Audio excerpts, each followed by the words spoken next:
கேள்வி பார்வையாளர் வணக்கம். இந்த நேர்காணலில் நாம் சந்திக்க இருக்கும் சிறப்பு விருந்தினர் மதுரை உயர்நீதிமன்ற வழக்கறிஞர் மாநகரி சிவகுமார் சார். வணக்கம். வணக்கம். நீண்ட நெடுங்காலமாகவே பட்டியலின நலத்துறையா இருக்கக்கூடிய, அதாவது ஆதிராவிட நலத்துறை பெயர் மாற்ற வேணும், பொதுவான பெயர் வேணும். பல்வேறு துறைகளுக்கு எப்படி பொதுவான பெயர் வச்சிருக்கீங்களோ அதே மாதிரி ஆதிராவிடன்ற ஒரு ஜாதியை குறிக்காம பொதுவான பெயர் வேணும்னு பல கோரிக்கை இருந்தது. அதனை ஒட்டி புதிதாக அமைந்த தாவேக அரசு கூட சமூக நீதி நலத்துறைன்னு வைத்திருந்தாங்க. ஆனா இதற்கு விசிகா இந்த பெயர் மாற்றப்பட்ட போது ஆதரவு கொடுத்துவிட்டு தற்போது விசிகவனுடைய தலைவர்களுடைய திருமாவளவன், பொதுச் செயலாளர் ரவிக்குமார் உள்ளிட்டோர் எதிர்ப்பு தெரிவிக்கிறாங்க. இன்னொரு புறம் பார்த்தோம்னா அதே பட்டியல் சமூகத்தினுடைய தலைவராக கூட கிருஷ்ணசாமி, அதியமான் போன்ற பல்வேறு தலைவரும் ஆதரிச்சுட்டு வராங்க அந்த பேர் மாற்றத்தை. எப்படி பார்க்குறீங்க சார்? முதல்ல பார்த்தீங்கன்னாக்க பட்டியல்னா என்ன அதை நம்ம உறைஞ்சிக்கிறோம். அதாவது அதை முதல்ல புரிஞ்சுக்கிறோம் மக்கள். பார்த்தீங்கன்னாக்க நான் ஆரம்பத்துலேருந்து நம்ம பேசியிருக்கோம், நிறைய பேசியிருக்கோம். அனைத்து சமூகமே பட்டியலுக்குள்ளதே இருக்குது. பிற்படுத்தப்பட்டவர்கள், முற்படுத்தப்பட்டவர்கள், இப்போ புதிய பொருளாதார ரீதியாக பின்தங்கிய நவீன ஏழைகள் பட்டியல். அது மாதிரி பட்டியல் வகுப்புன்றது ஷெட்யூல்டு கேஸ்ட்டு, ஷெட்யூல்டு பட்டியல் அட்டவணைப்படுத்தப்பட்ட சமூகங்கள். அட்டவணைப்படுத்தப்பட்ட சமூகங்களில் பார்த்தீங்கன்னா அது தாழ்த்தப்பட்ட சமூகமோ தலித்தோ மண்ணாங்கட்டியோ கிடையவே கிடையாது. இது அட்டவணைப்படுத்தப்பட்ட சமூகங்கள். தமிழ்நாட்டை பொறுத்த மட்டும் அட்டவணைப்படுத்தப்பட்ட சமூகங்கள் பார்த்தீங்கன்னா 76 இருக்குது. அந்த 76ல் பறையர் சமூகமும் உள்ளடக்கம். இதில் இப்போ ஆதிதிராவிடன்ற ஒரு சாதி தான். இப்போ அருந்ததிரியில் பார்த்தீங்கன்னாக்க பல உட்பிரிவுகள் இருக்குது. தேவேந்திர குல வேளாளர்கள் 7 உட்பிரிவு இருக்குது. குறவர்கள் இருக்காங்க, குதிரை வண்ணார் இருக்காங்க. இப்படி 76 சாதி உள்ளடக்கியது தான் பட்டியல் நலத்துறை. இது அதாவது பட்டியல் நலத்துறைன்னு தான் இருந்திருக்கணும். அது அட்டவணைப்படுத்தப்பட்ட பட்டியல் அப்படின்ற போது இது தவறான புரிதலாக உருவாக்கி ஆரம்ப காலம் தொட்டு பார்த்தீங்கன்னாக்கா அவங்க அந்த ஆளுமைகளோட நெருக்கமாக இருந்த அரசியலாளர் நெருக்கமாக இருந்ததை காரணமாக காட்டிக்கிட்டு எந்த ஒரு மாகாணங்களில் ஒரு குறிப்பிட்ட சாதியின் பேரில் பார்த்தீங்கன்னாக்கா துறை இல்லை. இந்த ஆதிராவிட நலத்துறைன்ற ஒரு விஷயத்த அதை மாற்றாமல் பண்ணிக்கிட்டே வந்தாங்க. இந்த ரவிக்குமார் போன்ற ஆட்கள் பார்த்தீங்கன்னாக்கா அவெல்லாம் அங்கே போய் வட மாவட்டத்தில் பெரிய போராளியாக இருந்திருக்கலாம், எனக்கு தெரியல. அவர் பேசுறது கூட ஏற்றுக்கலாம். அண்ணன் அவர் சகோதரர் திருமாவளவன் அவர்கள் பார்த்தீங்கன்னாக்கா பேசுகிறது தான் ஏற்றுக்கொள்ள முடியல. ஏன்னு சொன்னீங்களாக்கா அவர் பல நேரங்களில் பார்த்தீங்கன்னாக்கா நான் தமிழ் மற்ற விஷயம் நான் சமூக நீதின்ற பற்றி ஓங்கி உறக்க பேசுகிறாரு. அவரை பற்றி பேசும்போது கூட பல உண்மைகளை மறைக்கிறார். அவர் எங்கேருந்து வந்தார், அவர் அதாவது தொழில் துறையில் வேலை பார்க்கும் போது எந்த அடிப்படையில் இந்த அரசியல் களத்துக்கு வந்தார், அரசியலால் யாரால் அறிமுகப்படுத்தப்பட்டார், எங்கே பாலபாரம் கற்றுக்கிட்டாரு, அதன் பின்பு இவர் தேர்தல் மரப்பு அரசியல் பண்ணும்போது யாரோட கூட்டாக இருந்தார். அப்போ இந்த விடுதலை சிறுத்தைகள் இயக்கம் பார்த்தீங்கன்னாக்கா யாரால் மதுரையில் பார்த்தீங்கன்னாக்கா பேருந்துகள்லையும் கழிவறை சுவர்கள்லையும் அதாவது காம்பவுண்ட் வால்கள்லையும் எழுதுனது யார், இந்த இதை பயன்படுத்தி பேருந்தீங்கன்னா அந்த இதை பார்த்தீங்கன்னா இன்னும் பேசுகிறான்னா கிடையவே கிடையாது. ஆக ஒரு விஷயத்தை எல்லாரும் அனைத்து சமூகங்களையும் மறுத்துக்கிட்டே வர்றீங்க. நான் பட்டியலில் இருக்கக்கூடிய சமூகங்களையும் சொல்கிறேன், நான் சேர்த்து சொல்கிறேன். நான் இப்போ உங்களுக்கு விடுதலை கிடைச்சிச்சு, நீங்கள் அதை உறக்க சொல்லணும். திருமாவளவன் தான் பட்டியல் சமூகத்துக்கு விடுதலை கிடைச்சிச்சா? இது யாராவது பார்த்தீங்கன்னா உறுதிப்படுத்தி சொல்ல முடியுமா? அந்ததும் ஒரு கருத்து இருக்குல்ல, அரசியல் ரீதியாக அரசியல் ரீதியான்ற போது அதைத்தான் நான் இப்போ இந்த காணொலி வாயிலாக உங்களுக்கு தெளிவுபடுத்த போறேன். அதாவது இங்கே சுதந்திரத்துக்கு பின்புமே தீண்டாமைன்றது வலுவாக இருந்துச்சு. அதற்கு அப்போ அந்த காலகட்டத்தில் அதாவது சுதந்திரத்துக்கு பின்னாடியுமே இந்த நம்ம திருமாவளவன் சார்ந்த சமூகமே கொடுக்கப்பட்ட சமூகமாக ரொம்ப பின்தங்கிய நிலையில் இருந்தாங்க. சாதிய பிரச்சனைகள், சாதிய அடக்குமுறைக்கு எதிராக யார் குரல் கொடுத்து, யார் போராடினது, யார் ரத்தம் சிந்தது ஒரு வரலாறு இருக்குல்ல.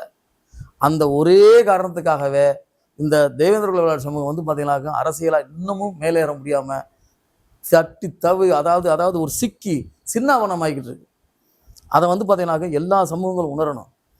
மாவீரன் அதாவது 1957 மாவீரன் இமானுவேல் சேகனார் படுகொலை பார்த்தீங்கன்னாக்கா அது மட்டும் நடக்கலைனாக்க இன்னைக்கு இந்த சமூகமாக திருமாவளவன் கிடையவே கிடையாது. அதுதான் உண்மை. அங்கே ஏற்பட்ட ராமநாதபுரம் ஏற்பட்ட ஒரு பெரும் எழுச்சி, ஒரு போராக அந்த புத்தகங்களை யாராவது அதாவது தேவேந்திர குல வேளாளர் சமூகத்தை சார்ந்த எழுத்தாளர்கள் எழுதாத விட்டுட்டு அவங்க எழுதியிருக்காங்க பாருங்க. அதாவது மாற்று சமூகத்தில் எழுதியிருக்காங்க பாருங்க. அதாவது தினகரன் போன்றோர் அதாவது அவங்க எழுதின புத்தகங்களை படிக்கணும். அது என்ன நடந்தது, ஒரு போர் மாதிரி நடந்திருக்கு. அதாவது தன்னெழுச்சியாக மக்கள் பார்த்தீங்கன்னா உயிரை வெறுத்து ஒரு அடக்குமுறைக்கு எதிராக போராடி 2 சமூகங்கள் இடையே மிகப்பெரிய உயிர் பலி. ஒரு பக்கம் 44, ஒரு பக்கம் 48. இந்த நிலையில் அப்போ இருந்த காங்கிரஸ் ஆட்சி என்ன அரசியல் பண்ணுச்சுன்றதெல்லாம் வந்து பார்த்தீங்கன்னா வெளியுறவு கொண்டு வரணும். அன்றிலிருந்து ஒடுக்கப்பட்ட அரசியலாக ஒடுக்கப்பட்ட சமூகமாக தேவேந்திர வேளாளர் இருக்கு. இதுதான் அதாவது இந்த தமிழகத்தில் இருக்கக்கூடிய பட்டியல் சமூகத்தில் உள்ள ஆணிவேர், விடுதலைக்கு ஆணிவேர் இமானுவேல் சேகரனுடைய ரத்தம். அதன் பின்புமா அதோட மட்டுமா எவ்வளவு உயிரிழப்பு, எவ்வளவு காலவரம். அதாவது அதுக்கப்புறமுமே ஒரு சிறந்த தலைவர் இல்லாத போது இந்த மக்கள் மத்தியில் எழுச்சியை உருவாக்குனது யாரு? எழுச்சியை உருவாக்குனது யாரு? கலவரங்களை வந்து பார்த்தீங்கன்னாக்க பட்டியலிட்டமாக்க ஜான் பாண்டியன் வரும்போது திருமாவளவன் எங்க இருந்தாரு? ஜான் பாண்டியனும் மருத்துவர் ராமதாசும் ஒன்றிணைந்து ஒருதாய் மக்கள் மாநாடு வரும்போது இவர் எங்க இருந்தாரு? அப்ப என்ன பண்ணிக்கிறது இவர் எங்கேயா சொல்லுவார்? இவர் எங்க எப்ப வெளிப்படுறாரு திருமாவளவன்? அதன் பின்பு பசுபதி பாண்டியன் அவர் வந்து பார்த்தீங்கன்னா ஒரு போராளியாகவே களப்போராளியாக இருந்தார். அரசியலாக வர்றாரு ஒரு ஆளுமை, அவர் தான் மருத்துவர் கிருஷ்ணசாமி மிகப்பெரிய ஆளுமையாக வர்றாரு. அப்போ எங்கே இருந்தாருன்னு பார்க்கணும். ஆக திருமாவளவன் வந்து பார்த்தீங்கன்னாக்க அந்த காலகட்டத்தில் கூட தேர்தல் மறுப்பு அரசியல் செய்துக்கிட்டு ஒரு தீண்டாமை ஒழிப்பு முன்னணி உருவாக்கிட்டு இங்கே யாரோடனா கூட்டாக இருந்தார். அவருக்கு வந்து பார்த்தீங்கன்னா இந்த இயக்கத்துக்கு யார் புரவலராக இருந்ததை நம்ம சொல்லக்கூடாது, அவர் சொல்லணும். நேர்மையான முறையில் யார் சொல்லணும்? திருமாவளவன் சொல்லணும். அப்போ கிருஷ்ணசாமி வர்றாரு. கிருஷ்ணசாமி வந்து பார்த்தீங்கன்னா ஒரு மிகப்பெரிய ஒரு ஆளுமையாக இருக்காரு, மருத்துவராக இருக்காருன்ற போது அனைத்து பட்டியல் சமூக மக்களும் அவரை ஏற்றுக்கிறாங்க.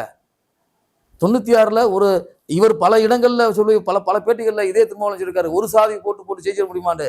ஒரு சாதி ஓட்டு போட்டு ஜெயிச்சாரு மருத்துவர் ராமதாஸ், மருத்துவர் கிருஷ்ணசாமி. அந்த காலகட்டத்தில் தான் 98 இவர் வந்து பார்த்தீங்கன்னாக்க அந்த நம்ம மேலவ படுகொலையில் 100 வாகனங்களில் நானும் அதில் ஒரு வாகனத்தில் சென்றவேன். போய் முதல்ல போனது வந்து பார்த்தீங்கன்னா மருத்துவர் கிருஷ்ணசாமி. அப்போ ஒட்டுமொத்த பட்டியல் சமூக மக்களும் இவரை வந்து அவர் தலைவரை ஏற்றுக்கொண்டாங்க. அப்போ வந்தவர் தான் யார்? இவர்கிட்ட வந்து பார்த்தீங்கன்னா இவர் இயக்கத்தில் இருந்தவர் இன்னைக்கு காங்கிரஸ் தலைவராக இருந்து வெளியேறி இருக்காரு செல்வ பிறந்தையெல்லாம் இவரோட தலைமையில் வந்து பார்த்தீங்கன்னா தலைமையேற்று வந்தவர். இப்போ 98 வந்து ஒரு அரசியல் வந்து வரும்போது அதாவது மூப்பனார் தலைமையில் ஒரு அணி உருவாகும் போது அதத்தை வலுவாக பயன்படுத்திக்கிட்டார் யாரு? இந்த நம்ம திருமாவளவன். இதுக்கடையில் கடலூர் கலவரம் மற்ற விஷயங்கள் சென்னை பக்கம் அந்த 98 பாராளுமன்றத்தில் அந்த அதுக்கு முன்னாடி வந்து கடலூர் கலவ இங்கேயே பண்ணிக்கிட்டு இருந்தவர் கடலூர் கலவரம் மூலமாக அந்த பக்கம் வட மாவட்டங்கள் அறியப்பட்டு அதுக்கப்புறம் இங்கேருந்து செல்வ பிறந்த போய் அவங்க கட்சியில் சேர்ந்ததுக்கப்புறம் சென்னை போன்ற வட மாவட்டங்களில் இவர் வந்து பார்த்தீங்கன்னாக்கா ஒரு பேர் ஒன்றான ஆக்கிட்டார். ஆக இவர் ஜெயலலிதா அம்மையாரை பிடிக்கல ஒரு எம்எல்ஏ ஆகிட்டார் 2001. அதுலேருந்து அவர் ஒரு நவீன அரசியலை கையில் எடுத்துக்கிட்டு இவர் ஒட்டுமொத்த பட்டியல் வகுப்புக்கு உண்டான தலைவராக அவரை வந்து அவரை காட்டணும்னு சொல்லிட்டு இருக்கும்போது தான் தமிழ் தேசியத்தை போய் நோக்கி பண்ணிட்டார். இப்போ இந்த கோரிக்கை இப்போ வந்ததில்ல. சேலம் கலியபெருமாள்னு சொல்லிட்டு வழக்கறிஞர் வந்து பார்த்தீங்கன்னா தேவேந்திர சேர்ந்தவர் வழக்கு போட்டு அந்த வழக்கு தள்ளுபடியாக இன்ன வரைக்கும் அந்த வழக்கு நிலையில் இருக்குது. தற்சமயம் வரைக்கும் வழக்கு நிலையில் இருக்குது. ஏன் இப்போ ஒரு கடந்த 2 மாதங்களுக்கு முன்னாடி கூட அந்த வழக்கு பட்டியல் அதாவது விசாரணைக்கு வந்தது சென்னை முதன்மை அமர்வில். இந்த சூழல்ல இந்த பேர் மாற்றத்தினால இவருக்கு என்ன கேடு? அப்ப இவர் குரல் எழுப்பதன் வாயிலாகவே இந்த பட்டியல் சமூகத்தின் உரிமைகளை பூரா உறிஞ்சிருக்கான்றது வந்து பார்த்தீங்கன்னா உறுதியாகி போச்சு. யாரு? இந்த ஒரு சமூகமே ஒரு சமூக பார்வை. இந்த அடிப்படையில் சொல்றாங்கன்னா பொது பேர்ல பல்வேறு துறை இருக்கு, அதே மாதிரி இந்த துறை வந்து பொது பேர்ல இல்லாம இதுதான் அந்த மக்களுக்கான ஒரு துறையா இருக்கு, அந்த மக்கள் சார்ந்த பேர் இருக்கு. அதாவது நீங்க என்ன அறிவோட நீங்க கேள்வி கேட்குறீங்களா? எது பொது ஒரு சாதி நான் சொல்லிக்கிட்டே இருக்கேன், நீங்க வந்து பாத்தீங்கன்னா அதை சொல்றது என்ன அர்த்தத்தில் இருக்கு? நீங்க கேட்கிற கேள்வியே சரியா இருக்கா? 76 சாதி இருக்குன்றேன். அதுல வந்து முதன்மை சமூகமா வந்து தேவேந்திர வேளாளர் இருக்கு. இவங்க எண்ணிக்கையில கூட பறையர் சமூகம் இருக்கு, பறையர்ல ஆதரவாளர் இருக்கு, அதுல உட்பிரிவு இருக்கு. அருந்ததி எங்க போறா அதுல உட்பிரிவு இருக்குல்ல. அப்படின்றப்ப இதுல போயிட்டு ஒரு சாதி அவன் எவ்வளவு நாசுக்கு ஒரு நவீனமா வந்துகிட்டு இன்னைக்கு வந்து பாத்தீங்கன்னா இந்த ஆட்சி சமநீதி ஆட்சியா? இது சமநீதி ஆட்சியா? அது சொல்லுங்க. எத்தனை பேருங்க ஆட்சியில பறையர் சமூகத்தை சேர்ந்தவங்க? இவர் வந்து பாத்தீங்கன்னா ஒரு தலித் ஆட்சி தாங்க இது. நாங்க தலித்னு சொல்ல விரும்புறது இல்ல. அதாவது தலித்து சொல்லக்கூடாது, நாங்க வழக்கு போட்டவங்க. தலித்து சொல்லக்கூடாது, நானே வழக்கு போட்டவன். அப்ப நீதியரசர் சஞ்சய் கிஷன் கவுல் சொல்றாரு, நீங்க வேணான்றீங்க. அவர் இதுல அதாவது தீர்ப்புல சுட்டி காட்டிருக்காரு, திருமாவளவன் போன்றோர் அதை விரும்புறாங்கன்றது. அதுக்கு நாங்க அதாவது மாரிக்குமார்னு ஒரு எழுத்தாளர் இருக்காரு, அவர் நிறைய தகவல் கேட்டாரு. தகவல் கேட்கும் போது அதுக்கு வெவ்வேறு அப்படி ஒரு சொல்லே இல்லை, சொல்லாடலே இல்லைன்னு சொல்லி சமூக நீதித்துறையிலிருந்து எல்லாமே வந்துகிட்டே இருந்துச்சு. ஆனா இந்த இந்த அமைப்பு மட்டும்தான் அதை விரும்புது. அதாவது ஏன் அதை என்னன்னு பாருங்க, தான் சமூகத்தை உந்துதல் பண்ணணும். ஒருத்தனோட போராட, சண்டையிட, ஒருத்தனை சண்டையிட தூண்டக்கூடாது. அவன் அதாவது பொறாமப்படக்கூடாது. ஒருத்தன் முன்னேறி போறானாக்க அதாவது ஏற்றுக்கொண்டால் அவனை பின்பற்றி போடலாம். ஆனா நமக்குன்னு தனி பாதை அமைச்சு அவனை காட்டிலும் முன்னேறி போகணும், அதை விட உழைக்கணும்ன்ற ஒரு உத்வேகத்தை அளிக்கிறது தான் ஒரு தலைவனோட கடமை. அதாவது சமூக பொருளாதார மாற்றம் மட்டும்தான் சாதியை ஒழிக்கும். அது சார்ந்து இந்த இயக்கம் எந்த முன்னெடுப்பு எடுத்திருக்கான்னு சொல்லுங்க. யாரு? கம்யூனிஸ்டுக்கும் இந்த விடுதலை சிறுத்தை கட்சிக்கும் என்ன வித்தியாசம்? கம்யூனிஸ்ட் இலை விழுந்தாத்தான் வருவான். இங்க இருக்கிற போலி கம்யூனிஸ்ட், அவன் போலி. அதனாலதான் அவனோட கொள்கை வெளியே போக முடியல. அதே மாதிரி பின்பற்றுதல தோழர் தோழர் தோழர்னு சொல்லிக்கிட்டு இவங்க பாத்தீங்கன்னா சமூகநீதி பேசுறேன்னு சொல்லிக்கிட்டு, அதாவது உன்னோட வழி உனக்கு தான் தெரியும், என்னோட வழி எனக்கு தான் தெரியும், மூன்றாம் நபர் ஏன் வர்றான்றதை யோசிக்காம அவனை வச்சுக்கிட்டு இவர் பாத்தீங்கன்னா சமூகநீதி பேசுறாரு அப்படின்னு சொல்லியே போகும்போதுதான் இவங்களை மட்டும் தூக்கி போயிட்டு இவன் பாத்தீங்கன்னா தமிழர் தேசிய தலைவராக, தமிழ் தேசிய தலைவராகவும் ஒரு சமூகத்தின் தலைவராகவும் இவர் தான் பாத்தீங்கன்னா இரண்டாம் அம்பேத்கர் ஒரு பிம்பத்தை உருவாக்கிட்டாங்க. ஆனா இங்க ரத்தம் சிந்தினவன், அடிபட்டவன், வெட்டுப்பட்டவன், வழக்கு சம்பந்தவன் பூரா இன்னைக்கு நடு ரோட்ல நின்று இருக்கோம். இல்ல கிருஷ்ணசாமி ஜான் பண்ணி இந்த அம்பேத்கர் கருத்தியில இருந்து மாறி போயிட்டாங்களா? அவங்க எல்லாம் அவங்க அதாவது மாறி போயிட்டாங்க நீங்க சொல்லக்கூடாது. இல்ல புகைப்படமே ஏங்க அதுக்கு காரணமே தான் திருமாவளவன் சொல்லுவேன். என்ன சொல்லுவீங்க? ஆமாங்க. இப்ப யாருங்க எங்களை இப்ப ஒரு சுயநலத்தோ அதாவது ஒரு தன்னலத்தோட, அதாவது தன்னலம் கிடையாது, என்ன சொல்றாங்க, சுயமரியாதை. சுயமரியாதை, எங்களுக்கு சுயமரியாதை இருக்கு. நாங்களும் சக மனிதன்டான்றோம், நாங்கள் நிகழ்ச்சி வாழ்ந்தான்றோம். நாங்க எவனை அழுத்தல, அதாவது எவனை பாத்தீங்கன்னாக்க அது அடக்கல, அடக்கும் முறைக்கு எதிராக நாங்க போராடணும். சமூக நீதி பேசுறான் பாருங்க, பெரியார் கொள்கை பேசுறவன், சமூக நீதி பேசுறவன், கம்யூனிஸ்டுக்காரன் எவனுமே எங்க தலைவர்களை ஏற்றுக்கொள்ள மாட்டான். ஏன்னா இவன் நேர்மையா பேசுறவன், அதாவது நேர்மையா பேசுறதுக்காக நேருக்கு நேர் பேசுறவன். ஜான் பாண்டியனா இருக்கட்டும், கிருஷ்ணசாமியா இருக்கட்டும், முகத்தில் அடிச்சாலும் பேசுறவங்க இவனை மாதிரி போய் பின்னாடி போய் உட்காந்து பேசிட்டு அவங்க போய் வாங்க, அதனாலதான் தடுத்து நிற்கிறேன் அன்னைக்கு. அப்ப இந்த பட்டியலிருந்து வெளியேற வேண்டிய அவசியம் எங்க வந்துச்சுனாக்கா, எங்க மக்களுக்கோ எங்க இளைஞர்களுக்கோ புரிதல் இல்லாத சூழல்ல அதாவது இது ஒரு கசப்பு மருந்துதான் இருந்தா கூட இதை குடிப்பான், இது விஷமா இருந்தா கூட குடிப்பான், ஜாவம்ன்ற ஒரு நிலைக்கு தள்ளப்படுதுனாக்க இந்த திருமாவளவன் போன்றிருந்தாங்க. இன்னைக்கு சமூக நீதித்துறைனாக்க இதுல 1008 ஓட்டம் இருக்கு. நான் சொல்றேன் கேள்வி. அதாவது இப்ப இந்த பட்டியல் நலத்துறை இருக்குல்ல, இப்ப ஆதரவு நலத்துறை இருக்கும்போது இதே திருமாவளவன் கட்சிக்காரங்க என்ன பண்ண அதை சொல்லுங்க, நான் கேட்கிறேன். அதாவது இந்த துறை பாத்தீங்கன்னாக்க ஒரு துறை செயலாளர் இருக்கான், ஆதரவு நலத்துறை சொல்லணும். அதுல பாத்தீங்கன்னாக்க எப்படின்னாக்க ஆதி திராவிட நலத்துறை இயக்குனர் ஒருத்தர் இருக்கான், பழங்குடி நலத்துறை இயக்குனர் ஒருத்தர் இருக்கான், அது இன்னொரு தாட்கோ மேலாண்மை இயக்குனர் ஒரு இதுல இப்போ 3 பிரிவா இருக்கு. இதுல என்னென்ன திட்டங்கள் நடைமுறைப்படுத்துறான், இவனோட செயல்பாடுகள் என்ன, இவன் என்னென்ன விஷயம் பண்றான்னா இவன் கட்சிக்காரனுக்கு கவனம் தெரியுமா? ஏன் இதே திருமாவளவனுக்கு தெரியுமா? இன்னைக்கு சமூக நீதித்துறை சொல்லி உட்காந்துருக்கான் பாரு, ஒரு மினிஸ்டர் உட்காந்துருக்கா, அவருக்கு என்ன தெரியும் இதை பத்தி? எத்தனை வழக்குகள் போட்டிருக்காங்க. நான் அதாவது என்ன உரிமையில் நான் பேசுனாக்க அத்தனை வழக்குகளை நான் தாக்கல் செஞ்சு இதுவரை நிலுவையில் இருக்கு. அது பாத்தீங்கன்னாக்க நான் தெளிவா உங்களுக்கு சொல்றேன். அதாவது அதாவது மத்திய தொகுப்புல இருந்து மாநில தொகுப்புல இருந்து நிதி ஒதுக்கீடு செய்யறத இதை வாங்கி இந்த மக்களுக்கான அதாவது சமூக பொருளாதார மேம்பாட்டுக்கு பயன்படுத்துறது மட்டும்தான் இந்த துறை. இந்த துறையில ஒரு செயலாளர் இருக்காங்க, அதே 3 ஐஏஎஸ் ஆஃபீஸர், 3 ஐஏஎஸ் ஆஃபீஸர், ஆதரவுத்துறை இயக்குனர் ஒருத்தர், பழங்குடியினத்துறை இயக்குனர் ஒருத்தர், அது போக எங்க தாட்கோக்கு மேலாண்மை இயக்குனர். தாட்கோ மேலாண்மை இயக்குனரோட வேலை பூராம இந்த அவருக்கு கீழே ஒரு டிஆர்ஓ ரேங்க்ல ஒரு பொது மேலாளர், அதுக்கப்புறம் மாவட்ட தாட்கோ மேலாளர்கள். இந்த மாவட்ட தாட்கோ மேலாளர் பூராமே வருவாய்த்துறையிலிருந்து அங்க வர்றவங்க இந்த கடன், நீங்க கடன் அப்ளை பண்றீங்களா, நீங்க ஆன்லைன்ல நீங்க அப்ளை பண்ண முடியும். அவங்களோட வேலை பாத்தீங்கன்னாக்கா மானியம் வழங்குறது மட்டும்தான். அவங்களோட வேலை மானியம் வழங்குறது மட்டும்தான். லோன் அதாவது கடன் உதவி வழங்குறது யாரு? பேங்க். நீ உனக்கு போய் கடன் கொடுப்பானா? அவ்வளவு சீக்கிரம் கொடுக்க. அப்ப இப்ப இந்த திட்டங்கள் முழுமை பெறுதா? முழுமை பெறாது. இன்னொரு விஷயம் கேளுங்க, இது அதுல இன்னொரு அந்த மேலாண்மை இன்னும் பாத்தீங்கன்னாக்கா நாங்க அதை பண்றோம் இதை பண்றோம்னா இந்த பூராமே இது பூரா மக்கள் மத்தியில கொண்டு போய் சேர்க்க வேண்டியது யாரு? துறை சார்ந்ததை தாண்டி இந்த சமூகத்துக்காக போராடுவீங்க. இந்த சமூகத்தை அவன் போய் சொல்லணும்ல, எத்தனை பேரை கொண்டு பண்ணிருக்கான் அவன்? கமிஷன் வாங்குறதுக்கு, அவனை மிரட்டி காசு வாங்குறதுக்கு போவனே தவிர இந்த திட்டங்களை கொண்டு போய் மக்கள் மத்தியில் சேர்ந்துருக்கானா? கிடையாது. அதே இதுல ஒப்பந்த அதாவது தொழில்நுட்ப பிரிவு இருக்கு, அங்க 1000 மோசடி நடந்துகிட்டு இருக்கு. இது வெளிவரவே இல்லை, இது சார்ந்து பேசுறதே கிடையாது. யாரு? இந்த திருமாவளவன் என்னைக்கு பேசியிருக்காரு அதை பத்தி? அவங்க கட்சியை சார்ந்த அமைச்சர் வந்திருக்காங்க, அதாங்க என்னைக்கு பேசியிருக்காரு, இது வரைக்கும் நடந்தது. இனிமே என்ன நடக்கும் இப்படி சொல்றீங்க? அப்படித்தான் சொல்லியிருக்காங்க. அதுதாங்க நான் சொல்றேன். இப்ப சமூக நீதித்துறைன்னு அவர் சொல்றாருல, அவர் வன்னியரசு சரியான துறைன்றாருல, அந்த பார்வைக்கு நான் சொல்றேன் அங்க என்ன நடக்குது இதன் மூலமா சொல்றேன், கேளுங்க கொஞ்சம், புரியுதா? அது ஒருத்தர். இந்த ஆதரவு இயக்குனர் பார்த்தீங்களா, அவர் பூராம மாவட்ட அளவில் கூட மாவட்ட ஆதிராவில் நல்ல அலுவலகங்கள் பூரா அவர் கண்ட்ரோல தான் இருக்கு.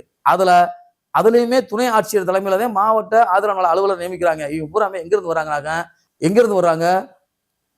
வருவாய்த்துறையில இருந்து வர்றாங்க. தனி வட்டாட்சியர் அதுக்கிட்ட இருக்காங்க, கீழே இருக்காங்க. அழகு 1, அழகு 2 நம்ம மதுரையில் இருப்பாங்க. அவங்க பூரா எங்க இருந்து வர்றாங்க? வருவாய்த்துறையில இருந்து வர்றாங்க. இவங்க பூரா இங்க வந்து பாத்தீங்கன்னாக்க இந்த போஸ்டிங் வர்றவனுக்கு பூராமே அது பனிஷ்மெண்ட் போஸ்டிங் மாதிரி வர்றதுனால அவன் முழு ஈடுபாடோட வேலை பார்க்கறது இல்லை. இங்கே பூராமே பறையரோ இது பல்லனோ சக்கிலியரோ போய் அங்கே கோல வச்சுறதே கிடையாது. எங்களுக்கு வேணாம்டான்ட்டான். பூரா அவங்க வரவங்களை பூரா மிரட்டி காசு வாங்கிட்டு இருக்கான் தவிர அங்கே இருக்கக்கூடிய நிர்வாக சீர்கேடுகள், அங்கே இருக்கக்கூடிய நலத்திட்டங்கள் எல்லாத்தையுமே மக்களுக்கு போய் சேர்ந்திருக்கானா? அதுவும் கிடையாது. அது சம்பந்தமாகவும் நான் 3 வழக்கு போட்டிருக்கேன். என்னன்னாக்க இப்போ மாவட்ட ஆதரவு நல அலுவலரோட வேலை என்ன? இங்கே இருக்கக்கூடிய பட்டியல் சாதி வந்து அவங்க நலத்திட்டங்களை வந்து செயல்படுத்துறது, அவங்களுக்கு உண்டான பிரச்சனைகளை தலையிடுறது எல்லாமே இருக்கு. மாவட்ட கண்காணிப்பு குழுன்னு இருக்கு, அது செயல்படுறதே கிடையாது. செயல்படுறதுக்கு சும்மா பேருக்கு எவனா கட்சிக்காரனை போட்டுறது உறுப்பினரா இவங்களை மாதிரி ஆட்களை போட்டு விட்டு பேருக்கு இருக்கு. அதோட பதவியோட நோக்கம் என்ன? சட்டத்துல அந்த விஜிலன்ஸ் கமிட்டிக்கு என்ன அதிகாரம் கொடுத்துருக்கிறது இவனுக்கு தெரியவே தெரியாது. அது சம்பந்தமா போறதே கிடையாது. அது சம்பந்தமா ஒரு 100 வழக்கு நான் போட்டு வச்சிருக்கேன். நான் என்னன்னாக்கா கிரிமினல் வழக்குகள், ஒரு பொய் புகார் கொடுத்தா காவல்துறை நடவடிக்கை எடுக்க கிடையாது. பொய் வழக்குன்றது அது வந்து பார்த்தீங்கன்னா ஆரம்ப கட்டத்திலேயே வந்து பார்த்தீங்கன்னா மதுரை அண்ணா நகர் காவல் நிலையத்தில் ஆரம்ப கட்டத்திலேயே ஒருத்தர் சாதி வெறி இருந்துக்கிட்டு ஒரு காவல்துறை ஆணையாளர் உதவி ஆணையாளர் இருந்துக்கிட்டு அதை மறுத்துட்டான். அது தவறு. அது வந்து பார்த்தீங்கன்னா அது இந்த மாவட்ட கண்காணிப்பு குழுக்கு போய் தான் மாற்றணும். அதை பற்றியும் தெரியாது, புரிவதில் இல்லை. அது சம்பந்தமாக போகிற அதில் இப்போ ஒரு போலியான பிசிஆர் கம்பெனி கொடுக்குறது, இது உண்மையிலே பாதிக்கப்படுறவனுக்கு பெரியதா போச்சு. அந்த பக்கம் அது போகுதா? இதோட பெரிய கொடுமை என்னாக்க இந்த கல்வித்துறை இந்த பள்ளிகளில் பூராமே சரியான சேர்க்கையே கிடையாது. பல 100 கோடிகள் வந்து பார்த்தீங்கன்னா செலவழிக்கப்படுது. ஆனால் அங்கே வந்து இருக்கக்கூடிய ஆசிரியர்களோ மற்றும் பணியாளர்களோ சரியான நடைமுறை இல்லை. இது சம்பந்தமாகவும் எந்த ஒரு போராட்டமோ எந்த ஒரு முன்னெடுப்பும் இதுவரைக்கும் எடுத்ததே கிடையாது. மத்திய அரசு இன்னைக்கு வந்து பார்த்தீங்கன்னா ஆளுகின்ற பிஜேபி அரசு இந்த அதாவது சமூக நீதிக்கு எதிரானதுன்ற ஒரு கட்டமைச்சா கூட அந்த ஒரு அருமையான ஒரு திட்டத்தை இந்த சமூக மக்கள் அதாவது பட்டியல் சமூக மக்களுக்காக செயல்படுத்தி வராங்க. அதுக்காக நான் 3 முறை வழக்கு போட்டு விளம்பரப்படுத்தணும். அது சம்பந்தமா உத்தரவே வாங்கியிருக்கேன். இதை பூரா ஒருங்கிணைச்சு கல்வி ரீதியா வந்து அதாவது இந்த பட்டியல் நலத்துறைக்குரிய ஆதரவு நலத்துறைக்குரிய இருக்கக்கூடிய பள்ளிகளை வந்து குண்டு உறவிட மாத்து அப்படின்னு கோர்ட்டே எனக்கு அப்ரிசியேட் பண்ணி எனக்கு உத்தரவு போடுச்சு. அதை அந்த ஆதரவுத்துறை இயக்குனர் அந்த ஒருத்தர் வந்து எப்படி கேள்வி பண்ணேன், இதெல்லாம் நீங்க சொல்ல முடியுமா? அரசுக்கு நீங்க வந்து ஆலோசனை வழங்க முடியுமானாக்க இதெல்லாம் எங்க இருக்கு? இந்த வேலைகளை என்ன பண்ணியிருக்கான் அப்படின்ற போது இங்க இவ்வளவு விஷயங்கள் இருக்கு. மேலும் சொல்ல போனோம்னாக்க இப்ப நான் வந்து ஒரு நிதி முனையை உருவாக்கணும்னு சொல்லிட்டு வழக்கு போட்டு தாக்கல் செஞ்சிருக்கேன். இந்த வேலைகள்ல பூராம எந்த வேலைகளை இந்த பட்டியல் சமூக மக்களுக்காக திருமாவளவன் கட்சியோ குரல் கொடுத்துருக்காங்க. பிரச்சனைன்னு வரும்போது அங்க முன்னாடி நின்று அதை வந்து நீர்த்து போகிற செய்யற வேலையை தவிர்த்து வேற எந்த வேலையுமே செய்யவே இல்லை. அதை தாண்டி இங்க இருக்கக்கூடிய மற்ற சாதிகளை அமுக்கி நாங்க தான் பட்டியல் சமூகம், தமிழ்நாடுனாவே பட்டியல் சமூகம் பறையர் சமூகம் மட்டுமேன்ற ஒரு மாயை தோற்றத்தை உருவாக்கி வச்சுக்கிட்டு இங்க இந்த மக்கள் மத்தியில ஒரு ஒற்றுமையின்மையையும் சீர்குலைச்சதுக்கு முழு காரணம் விடுதலை கட்சியில நான் நேரடியாக குற்றம் சாட்டுறேன். இல்ல அதுக்கு விஜய் வந்து தற்போது செவி சாய்க்காம தானே சமூக நீதி நலத்துறைன்றத உறுதியா இருக்காருல்ல அவர். ஆனா அதை நான் முழு மனதார நாங்க வரவேற்கிறோம். நான் வந்து மருத்துவர் ஐயா கிருஷ்ணசாமி மாதிரி நாங்க முழு மனதார வரவேற்கிறோம். அதை இன்னமும் அதாவது இதுல ஒரு பெரிய மாற்றம் வந்துச்சு வச்சுங்களேன். எங்களுக்கு எல்லாம் அதாவது எங்க பிரச்சனை வருதுன்றதை யோசிக்கணும். எல்லாருமே அனைவருமே வந்து பாத்தீங்கன்னா இந்த நாட்டோட குடிமக்கள் வந்து பாத்தீங்கன்னா இங்க எங்களுக்கு நமக்கு புறக்கணிக்கப்படும் போது தானே அந்த ஒரு வேகம், ஏன்டா இங்க போய் ஏன்டா மல்லு கட்டன்ற நோக்கத்தில் தான் பட்டியலை விட்டு வெளியே போறோம்ன்ற ஒரு சூழ்நிலைக்கு நாங்க தள்ளப்பட்டிருக்கோம். இப்ப நான் அதுல சில விஷயங்களை உணர்ந்ததுனாலதான் நான் சமூக பொருளாதார நிலை குறித்து ஒரு முடிவு எடுக்கணும்னு சொல்லி நான் ஒரு வழக்கு தாக்கல் பண்ணி ஏன் சமூகமே என்னை வந்து பாத்தீங்கன்னா அவதூறா பேசிக்கிட்டு பேச வேண்டிய காலகட்டம் எனக்கு எதிராக வந்து நிற்க வேண்டிய சூழ்நிலை வந்துச்சுனாக்கா இந்த காணொலி வாயிலா சொல்றேன், நான் இதை முழுவதும் நான் அனுபவிச்சதுனாலையும் உணர்ந்ததுனாலையும் இத்தனை வழக்குகள் தாக்கல் செஞ்சதுனாலதான் நான் இது ஒரு சமூக பொருளாதாரம் எடுத்து போன்ற ஒரு நிலைக்கு நான் தள்ளப்பட்டேன். ஆனா முழுக்க அரசியலா எங்களை வந்து இந்த நிலைக்கு எடுக்க வைக்க காரணமே எங்க மக்கள் கிடையாது, திருமாவளவன் கட்சி மட்டும்தான். இன்னைக்கு அருந்ததியர்கள் 3% இடஒதுக்கீடு கொடுத்ததுலையுமே சரியான அவர் ஒரு இரட்டை வேடம் போட்டுட்டாரு. நாங்க குற்றவாளி அணைக்கிறோம். நீங்களும் அருந்ததியர்கள் மக்கள் சமூக மக்கள் வந்து பாத்தீங்கன்னா இதை உணரணும். அதாவது உங்களுக்கு 18% தனியா 3% கொடுத்து நீங்க வாங்கிட்டு போயிருந்தீங்களாக எங்களுக்கு எந்தவித கவலையுமே எங்களுக்கு பிரச்சனையே கிடையாது. நீங்க உண்மையிலேயே முன்னேற வேண்டியவங்க, உண்மையிலேயே வந்து மேலே வர வேண்டியவங்க எங்களுக்கு இல்ல. அதுலயும் 3% கொடுத்துட்டு இந்த 15% வரும்போது எங்களுக்கு அந்த இடஒதுக்கீடோட பலனை அனுபவிக்க முடியலன்ற போது எங்களுக்கு இந்த இடஒதுக்கீடே வேணாம் அப்படின்ற ஒரு நிலைக்கு இந்த இளைஞர்கள் தள்ளப்படுறாங்க. இங்க இன்னமும் நாங்க சமூக பொருளாதார மாற்றம் எல்லாத்துக்கும் சீரா கிடைக்கல. சமூக பொருளாதார மாற்றம் என்னைக்கு சீரா கிடைக்குதோ அன்னைக்குதான் அந்த சமூகம் முன்னேறிய சமூகமா மாறும். அதை எந்த ஒரு தலைவனும் கொண்டு போய் சேர்க்கல. நாங்க எங்களோட போராட்டம், ரத்தம், எங்களுக்கு வழக்கு எல்லாமே சிந்தி இன்னைக்கு ஒரு சாதி, அதாவது போராடினதெல்லாம் தேவேந்திர வேளாளர்கள், வழக்கு வாங்கினதெல்லாம் தேவேந்திர வேளாளர்கள். இதனால பாத்தீங்கன்னாக்க நான் எல்லா சாதியோடையும் விரோதமா ஏற்படும் போது அவங்க பூரா அவனை தூக்கி வச்சுக்கிட்டு இன்னைக்கு பாத்தீங்கன்னா ஒரு சாதித அப்படின்ற ஒரு சூழல் உருவானதை இன்னமும் அதை நிலையிட்ட பாக்குறாங்க. அதை விட எழுத்தாளர் சொல்ற ரவிக்குமார்லாம் எந்த போராட்டத்துல போய் அவன் நின்றான்றது எனக்கு தெரியல. எந்த போராட்டத்துல போய் நின்று அவன் பாத்தீங்கன்னாக்க பொது யாரா ரெண்டு போனுங்க, உண்மையை சொல்லணும். இதுதான் இந்த உண்மையா. அப்ப திருமாவளவன் பாத்தீங்கன்னா இரட்டை வேடம் போடுறது பாத்தீங்கன்னாக்க கபட வேடவாதாரின்றது முழுசா நீங்க சொன்ன மாதிரி திருமாவளவன் ஆதிராவிட நலத்துறைன்னு மாத்தணும். ரவிக்குமார் சொன்னாலும் வன்னியரசு உறுதியா இருக்காரு சமூக நீதி நலத்துறை. ஒருவேளை வன்னியரசு அருப்பு கோட்டக்காரரு, அவருக்கு உண்மை தெரிஞ்சிருக்கலாம். அது உண்மை, அதை நான் வரவேற்கிறேன். அவர் உண்மையிலேயே தென் மாவட்டங்களோட நிலையும், ஏன்னா அங்க வட மாவட்டங்கள்ல அந்த அளவுக்கு எல்லாம் அங்க பிரச்சனை கிடையாதுங்க. சும்மா ஒரு சொல்லி, அதாவது தென் மாவட்டத்தினுடைய கலர் சூழல் தெரியாது, அவங்க எதுவுமே தெரியாதுங்க. இங்க என்ன நடக்குது, ஏது நடக்குது, என்ன அரசியல் சொல்லிட்டு இன்னைக்கு பாத்தீங்கன்னாக்க இது சும்மா இப்ப சமூக நீதித்துறை, சமூக நீதி அரசுனாக்க எல்லாருக்கும் சம பங்கு கொடுத்துருக்கணுங்க. யாருக்கு?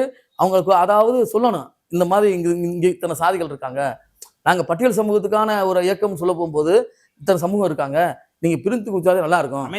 அமைச்சரவையில் இடம் கொடுங்க, அவங்களுக்கு கொடுத்து இந்த